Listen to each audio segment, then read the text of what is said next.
हमारा मांसपेशी होती हैं, जो मसल्स होती हैं, वो एज के साथ जो है डिजेनरेट होने लगती हैं, उसमें मसल का लॉस होने लगता है। ये एक एजिंग प्रोसेस होता है। जैसे जैसे हमारी उम्र बढ़ती है हमारी मसल्स कमज़ोर होती चली जाती हैं। आपने देखा होगा कि जो बुजुर्ग लोग होते हैं, एजेड पीपल होते हैं, उनकी मांसपेशी बहुत ज़्यादा कमज़ोर हो जाती हैं। और जब ज़्यादा उम्र हो जाती है तो उसमें देखा गया है कि उनको चलने में, बैठ के उठने में या दूसरी मूवमेंट करने में भी परेशानी होती है। उनका जो पोस्चर होता है वो चेंज हो जाता है। सीधे चलने में उनको परेशानी होती है, वो झुक के चलने लगते हैं, हाथ पैर उनके कांपने लगते हैं और बहुत ज़्यादा वीकनेस होती है। तो इसी एक जो कंडीशन होती है, इसी को जो है डिजेनरेशन ऑफ मसल कहते हैं या मसल वेस्टिंग कहते हैं। तो ये तो एक नेचुरल प्रोसेस हो गया जिसमें एज के साथ साथ इस तरह की कंडीशन होती है। लेकिन अगर इसी तरह की कंडीशन छोटे बच्चों में या जवान लोगों में होती है तो इसको हम एक नेचुरल प्रोसेस नहीं कहेंगे, इसको हम एक बीमारी कहेंगे। और ये बीमारी होती है हमारे मसल से रिलेटेड, जिसको हम मस्कुलर एट्रोफी या मस्कुलर डिस्ट्रॉफी कहते हैं। जैसे एक बुजुर्ग आदमी बहुत ज़्यादा वीक हो जाता है, कमज़ोर हो जाता है, उसकी मांसपेशी बहुत ज़्यादा वीक हो जाती है, उसी तरह से एक छोटा बच्चा या जवान आदमी, उसकी भी इसी तरह की स्टेज हो जाती है, इसी तरह की कंडीशन हो जाती है। क्योंकि मस्कुलर डिस्ट्रॉफी में क्या होता है कि जो मांसपेशी होती हैं वो इतनी कमज़ोर हो जाती हैं कि जो हम कोई भी अगर हम काम करेंगे, मूवमेंट करेंगे, वो मूवमेंट या वो काम हम नहीं कर पाएंगे। मसल्स श्रिंक होने लगेंगी, मसल्स बहुत ज़्यादा कमज़ोर होने लगेंगी और मसल्स इतनी कमज़ोर होंगी कि हम बैठ के उठने में हमें परेशानी होगी, चलने में परेशानी होगी। और जो मास होता है मसल्स का, जो वेट होता है, वो बहुत ज़्यादा कम हो जाता है। जो बुज़ुर्ग लोगों में हम अपनी पूरी लाइफ में, जैसे एक बच्चे से बड़ा होकर के जवान होता है, फिर एक बुज़ुर्ग उसमें तब्दील हो जाता है। तो इस नेचुरल प्रोसेस में भी 20 से 40% हम अपने मसल का जो मास होता है उसको लूज कर देते हैं या उसकी हमारे बॉडी में कमी हो जाती है। इसी की वजह से जो है मांसपेशी में कमज़ोरी आती है। और जब यही चीज़ जो है जो यंग पीपल होते हैं या जो बच्चे होते हैं उनमें होने लगती है तो ये फिर एक बीमारी होती है। और इस बीमारी में जैसे मैंने बताया, इसी को मस्कुलर डिस्ट्रॉफी कहते हैं।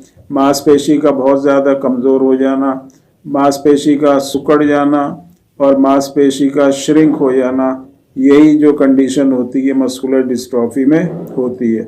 अब जो मस्कुलर डिस्ट्रॉफी क्योंकि एक डिसऑर्डर है, एक बीमारी है, तो इसका भी कॉज होता है। इसका जो कॉज होता है वो जीन, क्योंकि इसको जेनेटिक प्रॉब्लम माना जाता है। इसको माना जाता है कि हमारे जो जीन में जो डिस्ट्रोफिन जीन होती है और जो प्रोटीन बनाती है जिसको हम डिस्ट्रोफिन प्रोटीन कहते हैं, उसमें किसी तरह का अगर कोई चेंज होता है तो उसी से बीमारी होती है। जो बुजुर्ग लोगों में एक कमज़ोरी होती है वही जवान में या एक बच्चे में हो जाती है और इस तरह की कंडीशन उसमें हो जाती है। मांसपेशी इतनी कमज़ोर होती हैं कि वो बच्चा जो है, जो एक नॉर्मल बच्चा भाग सकता है, खेल सकता है, कूद सकता है और अपनी जो एक्टिविटी होती है उसको कर सकता है, लेकिन जिसको मस्कुलर डिस्ट्रॉफी होती है वो इस तरह का कोई भी काम नहीं कर सकता।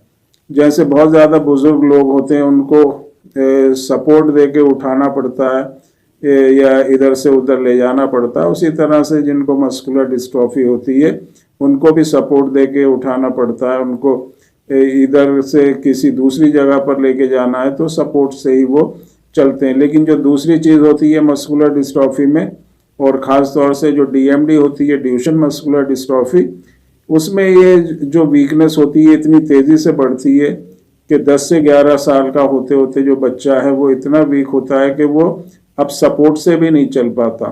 सपोर्ट अगर आप उसको देंगे तो उससे भी उसको चलना मुश्किल हो जाता है। एक तरह से पूरा वो बेड के ऊपर आ जाता है, व्हील चेयर के ऊपर आ जाता है, तो कंडीशन जो है बहुत ही ख़राब हो जाती है।